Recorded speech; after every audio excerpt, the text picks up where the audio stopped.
Hey everybody, welcome to the Gaming Dad. Ben here. Just wanted to go through one of the more AAA titles that is out there right now, Call of Duty Black Ops 3.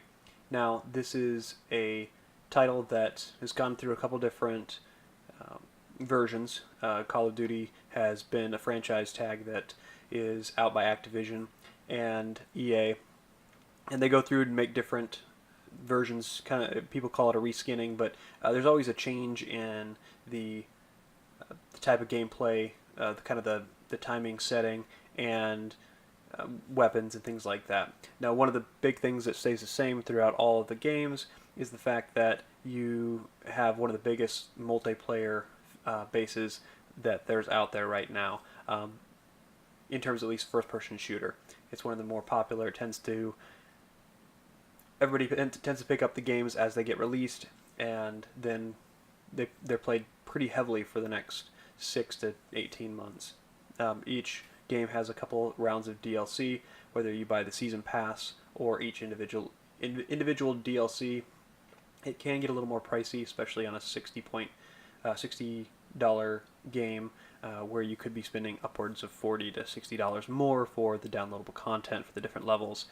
But it does have a lot of playability depending on how quickly they want to get into it and they want to play, and it stays around for a while. So it is not necessarily something that I pick up every single version of, but I do get it every now and then. For me, it's a stress relief. Now, for kids, it's a little much. It is a first-person shooter, so as you see, you're running around with a gun, and you are engaging in combat. I've tried to keep some of the more bloody parts of the game out of it in this review. You'll see a little bit of blood splatter and things like that from the shooting. There are some more weapons that are hand to hand that can get a little more brutal. So this game definitely deserves its mature rating. So I would think twice about handing it to anyone under the age of 15, even between 15 and 18, I would think about it. Now that's not even taking into account the online community. These are games where you can put on a headset and you can chat with people, with your teammates. You can also hear banter from other enemies that are nearby. So there's definitely a lot of heckling that goes on, and language is definitely an issue. So those are things that can be limited through Xbox Live. You can set parental controls for voice chat, and voices can always be muted in the game. You don't have to play with a headset. In fact, I would say 90% of the people that are online, unless they are playing as part of a clan or basically a team, don't choose to use headsets. And I will end up just muting people just because I want to play and not really hear anything.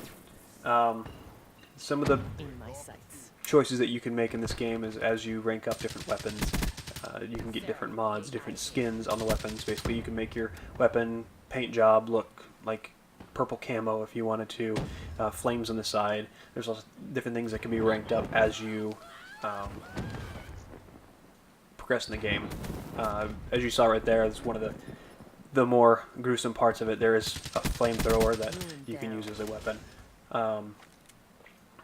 The actors that have portrayed the voices and that do scream and holler, so it is not a game for young children.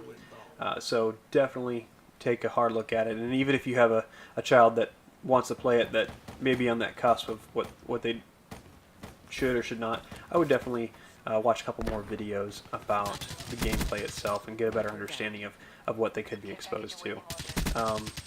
Other than that, it is a fairly quick gameplay. I played about 5 matches. Took me about an hour, so it averaged just about 12 to 15 minutes per match. And teams will be anywhere from 4 up to 8 people on certain levels, depending on the level size. So it's rather quick. You can jump into it, jump out of it. There's not a huge ranking system other than personally ranking up. There are leaderboards out there what you can get a hold of, but it's not that serious of a community in the, at least in the general play area. So other than that, the game is fun. I do like it. I enjoy playing it myself, but I'm not going to be sitting down with my 8-year-old and playing with them with it. So it's something I tend to turn on after they've gone to bed, or they're not home, and I just want a little bit of me time on the game. But so I hope that gave you a better understanding of what the game is about. Thanks for stopping by the Gaming Dad, and have a good day.